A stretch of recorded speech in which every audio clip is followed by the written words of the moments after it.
Hi everyone, it's William back with the 1921 Diary series, having skipped one day because of a really tight schedule on Thursday. So here it is Friday, the 27th of September in real time, but we are going backward in time to 1921, a Saturday in Paris, and the date is the 29th of January on the old Russian calendar, but in Paris that day it was for everybody but the Russian emigres, the 16th of February. So, what went on yesterday? Yesterday there was the big dinner at the Russian club with Trepov presiding, and this misunderstanding about Dmitri's Grand Ducal status. He was still acknowledged as a Grand Duke, of course, but the same rules did not apply in all situations. So he arrived late for dinner and found, against his expectations, that everyone was already seated, and he also assumed there would be a toast to his health and was told that no, that was not desired by Trepov. So, yeah, it wasn't a great evening for him, and he reiterated his sense that the members of the Trepov group were really, in his words, just a collection of impotent men, and that was what the Russian assembly amounted to. Okay, so today we have more about Dmitri's pursuit of intelligence, meaning information on the foe rather than intellect. He already was himself a very intelligent person. He wasn't people, he was a person. And you recall that he has started his own information bureau to gather intelligence on the Soviets and also on foreign governments like the French government and the German government in relation to the Soviets. So this is going to be an important diary entry in that respect. And we'll have some new people mentioned. I have pictures of two of them, and this is such an awkward book. This book on the White Army during the Civil War and the officers who fought in the Civil War. But there are two people mentioned, both of whom Dmitri knew fairly well, I think. Certainly he knew this fellow fairly well. This is Alexander Amalakvari, a Georgian. And so we'll be hearing about him. And we also have another chap with a famous Russian surname, one of the important families of the aristocracy in Russia. It's this man that my fingers are overlapping with the picture, and his name is Nikita Trubetskoy, Nikita Sergeyevich, I believe. Okay, so let's dive in. Okay. Gulevich came to see me in the morning and brought a certain Lukyanov. He's a professor at Petrograd University and left Sovdep only last October. What he said was remarkably interesting. I asked him about the changes that have taken place in Russian psychology since the revolution. Lukyanov confirmed everything that I had already heard some time ago about the psychological desire for order, the desire for a strong but definitely popular government, a big rise in religious feeling, together with this frightful godliness, a general blank and distrust toward everyone, and a complete incapacity to start doing anything in a resolute way with respect to reaction. After Gulevich's departure, young Dubinsky came to see me, then General Golievsky. I lunched with dear Alek Amalakvari and Nikita Trubetskoy in a private room at La Rue. Alec declared that I am even now included on the rolls of the Georgian regiment. Naturally, we talked a lot about Persia, remembering old times. Around 3 o'clock, I dropped by Coco's and we went to the Parc de Saint Cloud. It was really nice, though cold. I had tea at her place at the Ritz, and around 7 o'clock went home. I dined that evening with Bob at Grand Vitel, then stopped by the Ritz and played bridge at the Vichfelds. So, a very busy day, and we start with the arrival of Gulevich, who usually comes to make his report to Dmitri in the morning. And he is, if you recall, the man that Dmitri appointed to be the active head of the Information Bureau. So really out there making connections with people, making contacts, gathering whatever intelligence he could, and reporting back to Dmitri and coordinating the work of the other 3 members of this little intelligence gathering group. So Gulevich has brought with him, in Dmitri's words, a certain Lukyanov. And I tried to find a Professor Lukyanov, and there are several. And they are all too young. They all belong to a different era to be this particular Lukyanov.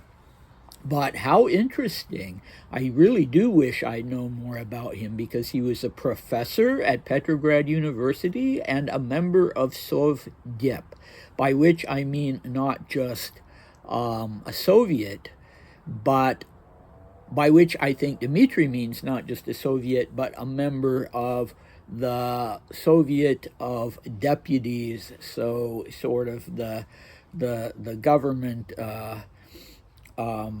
ostensibly legislative, I believe, body. So an important person, and exactly the kind of person that Dmitri wants to have contact with, because up until October 1920, he'd still been a part of Sovdep. So he was, things were changing quickly, but on the other hand, he really did have some important intelligence, no doubt. And he was a smart man, clearly an intelligent, well-educated man, because he was a professor at one of Russia's most prestigious universities.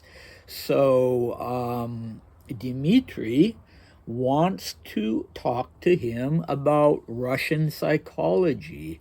So that makes me again wonder what kind of professor he was, if he was a sociologist or something like that. I don't know if they would have had a psychology faculty at that time. But this is the second time that Dmitri has talked about psychology. And so I'm beginning to think that it was perhaps of particular interest to him. And I see that as being to his credit, because he's not a shallow person. He's not thinking of things only in terms of military might and infiltrating the government and that sort of thing. He really wants to know what's going on with the psychology of the people who are post-revolutionary, who are living under this new regime, ordinary Russians, and how they feel about it. So he's already gotten, met with some people who have been in Russia who have talked to him about that. So he doesn't, in his opinion, really learn anything new from Lukyanov, but it's valuable to get the confirmation of the things that are genuinely going on, so that the people want order. They don't want to be living in chaos anymore after the revolution beginning in 1917 and the only recent end of the Civil War. They're hungry for order. There's nothing at all surprising about that. And they want a strong leader. A strong government, but more than that, they want a strong leader. And that's something that you've seen consistently throughout Russian history, sort of beginning with Peter the Great, him being the model for the leader of Russia, the autocrat of Russia, and Russia never quite forgot or has forgotten that model. And Peter was truly an extraordinary person. He was almost 7 feet tall. He was a force of nature. He was extremely intelligent and curious and picked things up and insisted on learning things from the bottom up, even things like shipbuilding and dentistry and just everything. And he set the bar so high. And, Russia has always been a country without natural barriers, without strong natural barriers. And in the early years, going back to, say, the 17th century with the Mongols and that sort of thing, subject to invasions that made a deep traumatic impression on the Russian psyche. And it was thought that the only way to provide security was to have all power vested in a central government and in a very strong leader. So this is still desired, but Dmitri points out that the people want it to be a government that they themselves have chosen, or at least one that they approve of and feel like they have a stake in. So you could say that those things, just watching a rabbit, not concerned about my dogs apparently. Anyway, you could say those were opposing things, that you want a strong dictatorial sort of leader on the one hand, but you also want to feel like you are behind that person and you have had some choice in the government and in that person. So that hasn't necessarily worked out very well over the years. Okay, and another thing that, yes, Dmitri has been talking about consistently in his diaries for years now, this big rise in religious feeling. Well, he hasn't exactly been approaching it that way. He's been saying that what we need in Russia is a big rise in religious feeling, and the leaders of the counter-revolutionary movement need to really emphasize that and try to gain the support of the narod, the peasantry, through that means. But here Lukyanov is saying that there has been a big rise in religious feeling. And so that's something that I'm intrigued by and I need to look into. Okay, and then this frightful godliness. Well, frightful in English is pretty much always a negative word, but Dmitri doesn't always use it that way. He'll talk about having, it was a frightfully nice day. Or it's frightfully sunny, which is wonderful. So, frightful godliness. Well, it's easy to conceive of that as being a bad thing if it's a sort of, judgmental, rigid godliness. But I don't know. My instinct is to think that he means it in a positive way, or at least in a somewhat ambiguous way and not in a bad way. And then he talks, there's this missing word that he tried to squeeze into a margin, a general blank, and the population are now distrustful toward everyone. That's not surprising, and you really had that within the peasantry long before the revolution. That was just kind of a feature of the peasantry. And, this idea of naive monarchism, that you could trust the Tsar, but that the nobility and the aristocracy and wealthy people were deceiving the Tsar and forming this impenetrable wall to disrupt the special mystical relationship between him and the people. And it was only when things went so terribly wrong under Nicholas II, who just took that loyalty for granted, that the distrust spread to the emperor himself.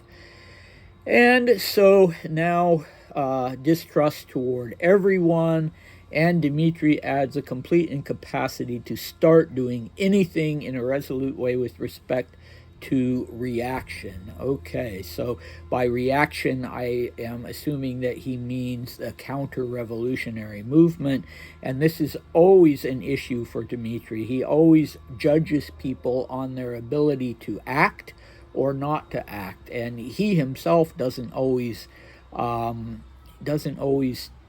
get very high on that scale, and is genuinely frustrated with himself, in times when he really feels directionless. But he does have a sort of double standard for other people.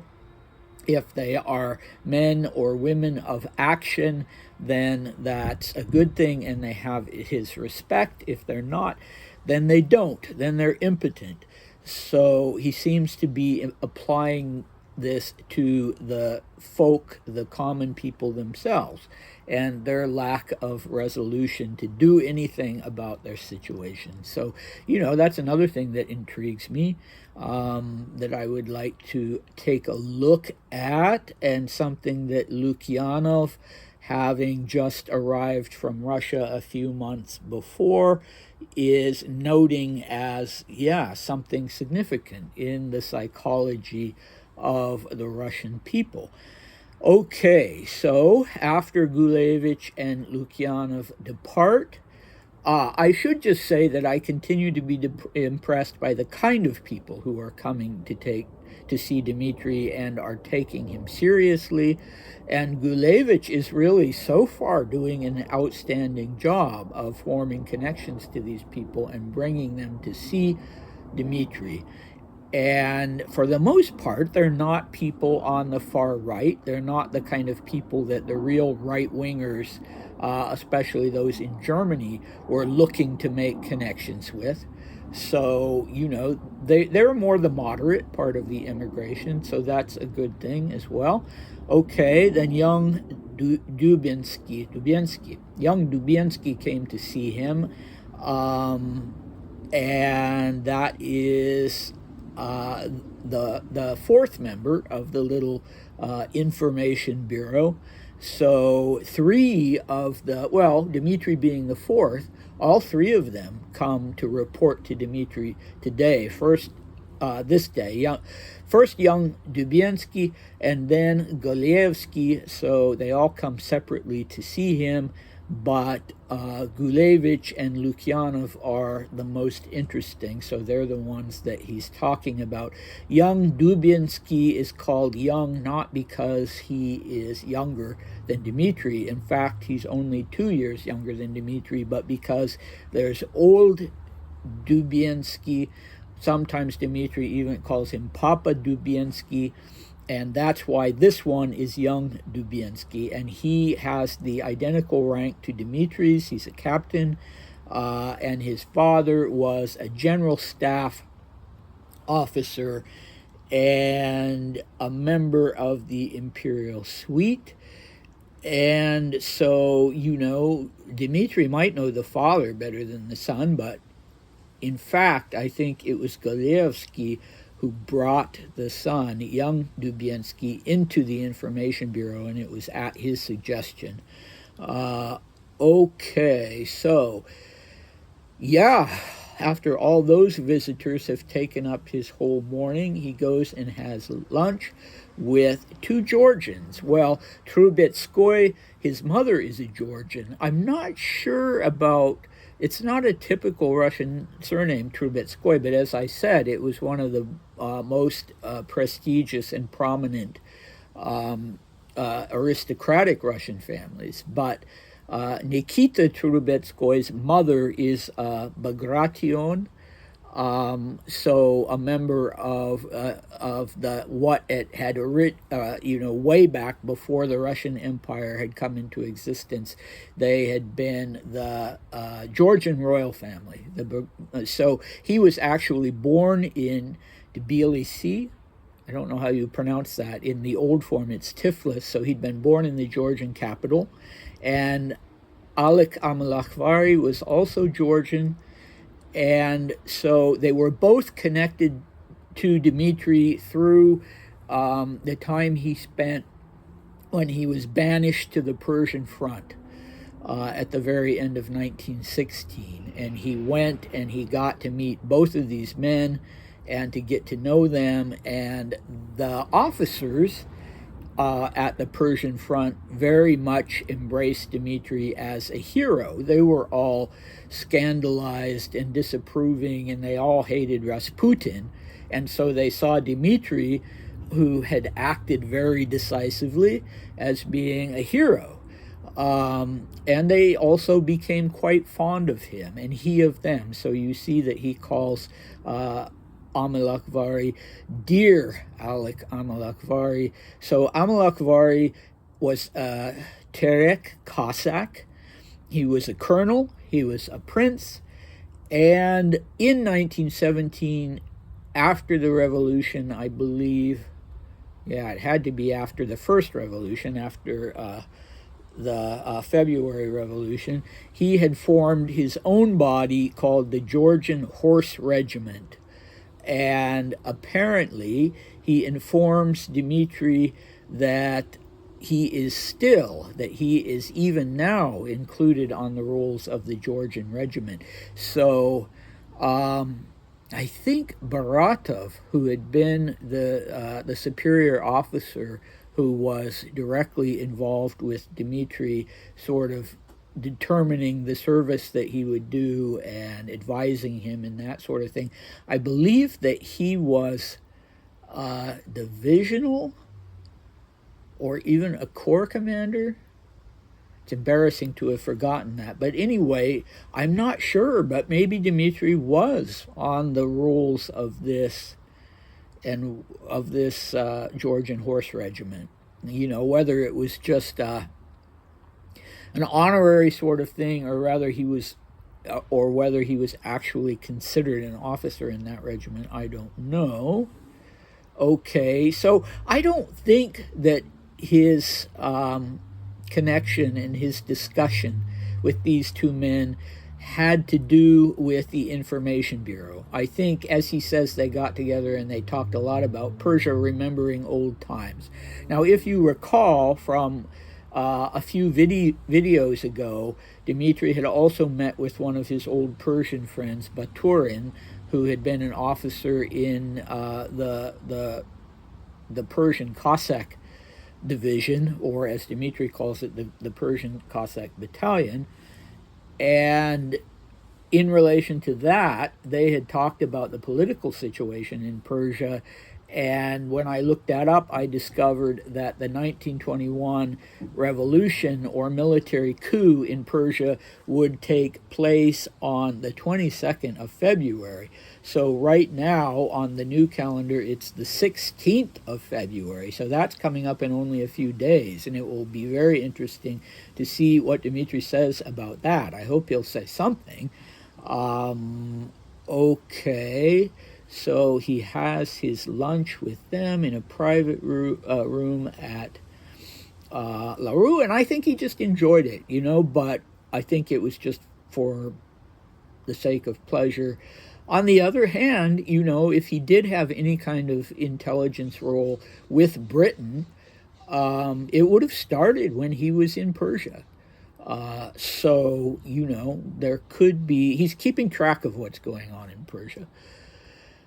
Anyway, so then after all the business is taken care of, he drops by Kokos. So when Dmitri uses the word drop by, it means that the person doesn't know he's coming. And very often then, you know, he's just taking a chance and the person won't be at home, but he has what for his friends must be a rather disconcerting habit of, if he's got some time, just going and seeing who's at home. So he makes a beeline apparently for Coco's place, and he's lucky. He finds her at home and she's free, so they go off and take a walk in the park. And it was really nice, he says, even though it was cold. And then, you know, they go and have tea. So she has a room, or probably a suite, at the Ritz. Dmitri told us she's staying there temporarily.